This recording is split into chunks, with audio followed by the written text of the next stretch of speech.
Hey guys, and welcome back to the channel. In the last video, I talked about picking up a Password JDM strut bar.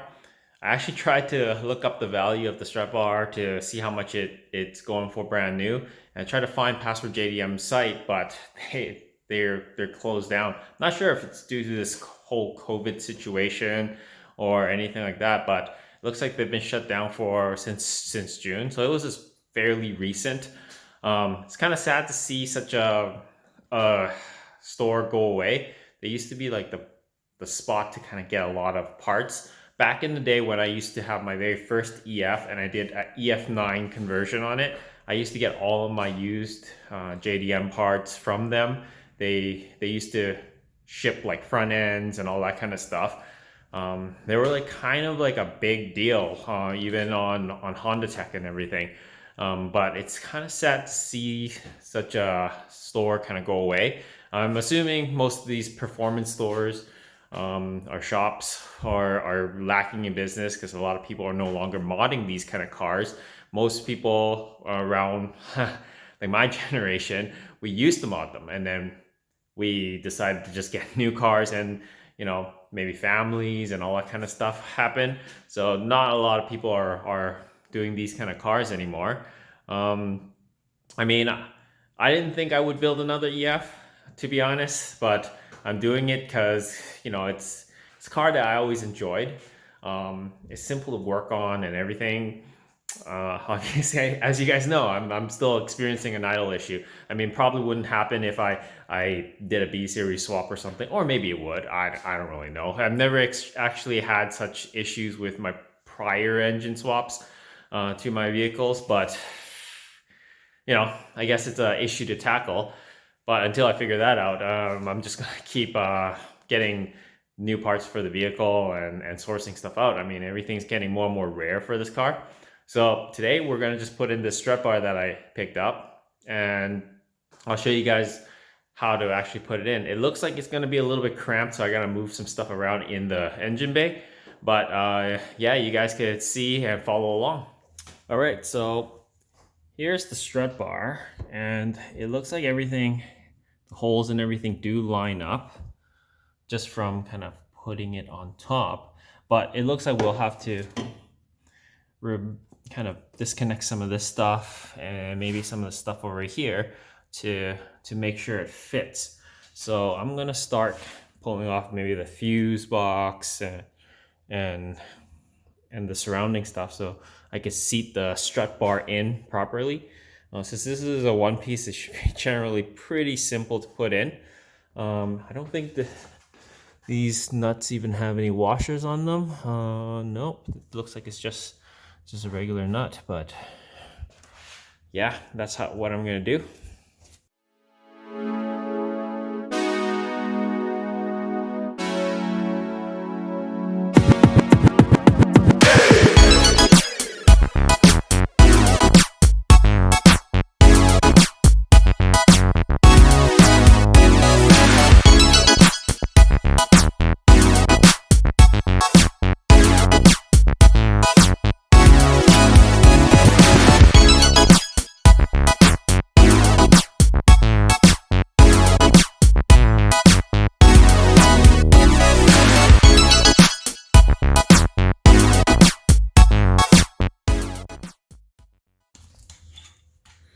All right, so as you guys can see, the strut bar actually has to fit under this fuse box cover. So what I've done is just disconnect the two leads there. They're just two Phillips screws, and you could lift it up. So it hopefully just tucks right under.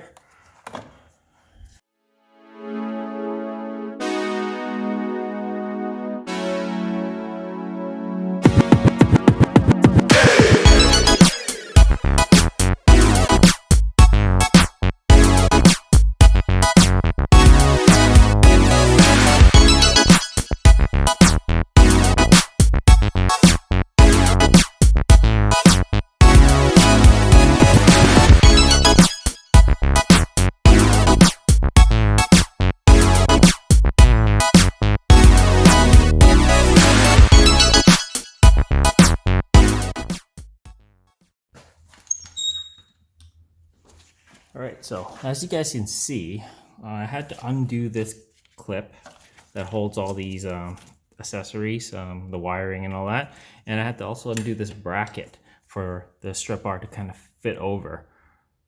I'm not sure if this stuff would fit back on afterwards. It looks like the strut bar kind of interferes with it, but we'll see. Let's get the strut bar on first. So you just have to unbolt these bolts on both sides, and then the strut bar will slip over, and then these will sit on top of the strut bar, and you just torque them down. The torque on these things is actually very, very low. I believe it's just 29 foot-pounds. Some people just really over tighten them, and they really don't have to be.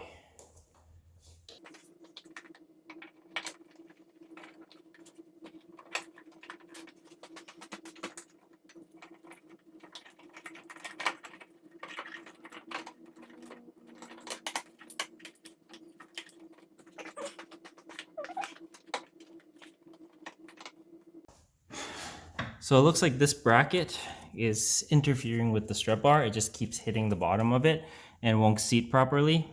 So what I'm gonna have to do is remove this bracket here. I think that's about it. And then I'll guess I have to leave all the wiring just dangling. There won't be anything clipping it. Did look a lot nicer with the wiring on here, but doesn't look like I have any other choice unless I find another spot to bolt that bracket down onto. But let's take a look and see.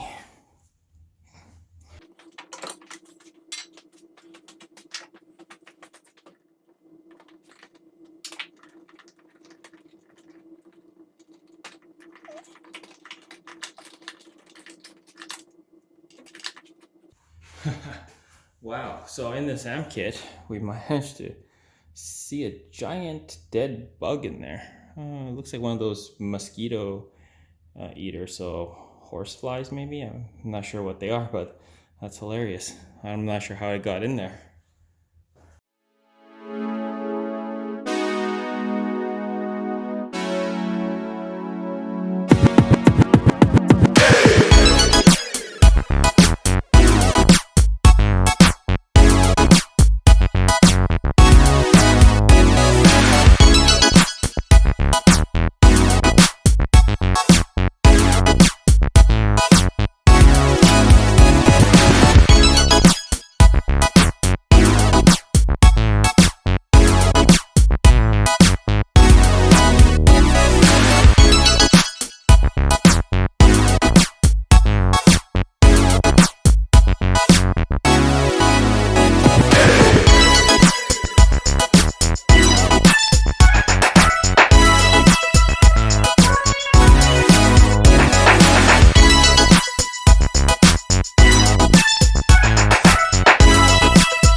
So I'm just pulling out the amp kit. Looks like it will interfere with the strut bar and everything.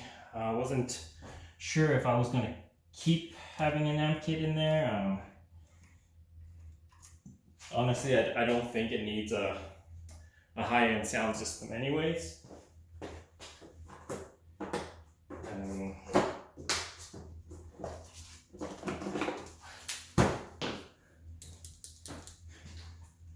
Previous owner had amp kit connected to all the speakers and everything, so it is all wired for having the amp, but I'm probably gonna pull it all out.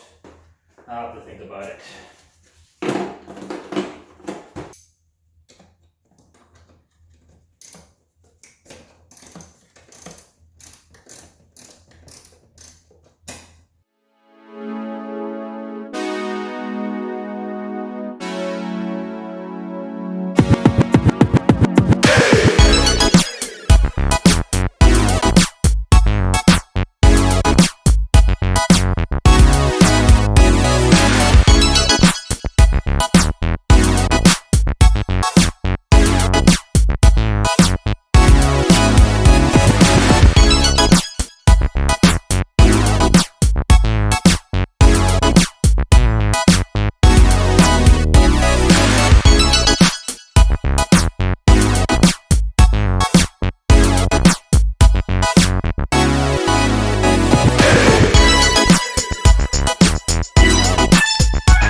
Alright, so I added a little bit of tape here. This is probably going to rub over time and chip off the paint. I mean, it's not so bad. It's already kind of chipped off anyways from the previous owner, but yeah, better to be protecting. I mean, this is just electrical tape. It doesn't stick very well, but it's there to protect it. Now we're going to torque these bolts down to 29 foot-pounds. I'm just going to get my torque wrench. Yeah, so let's torque these down to 29 foot-pounds.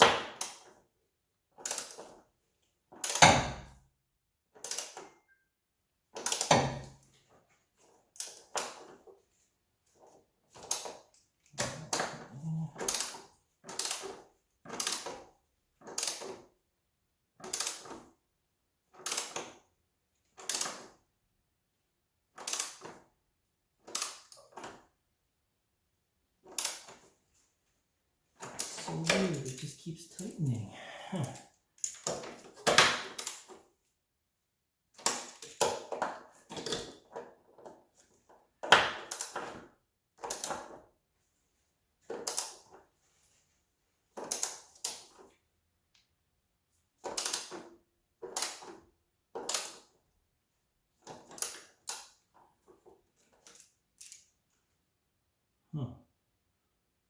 I don't know what I keep going just in case it just.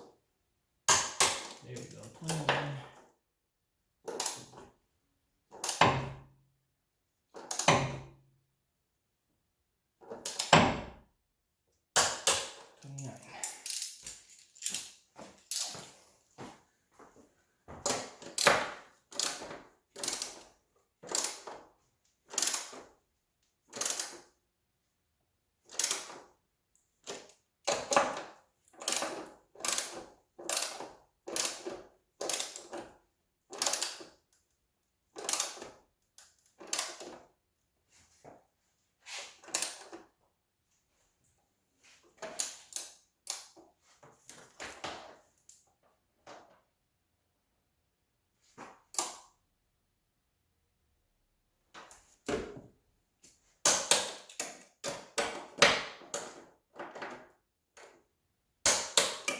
There you go.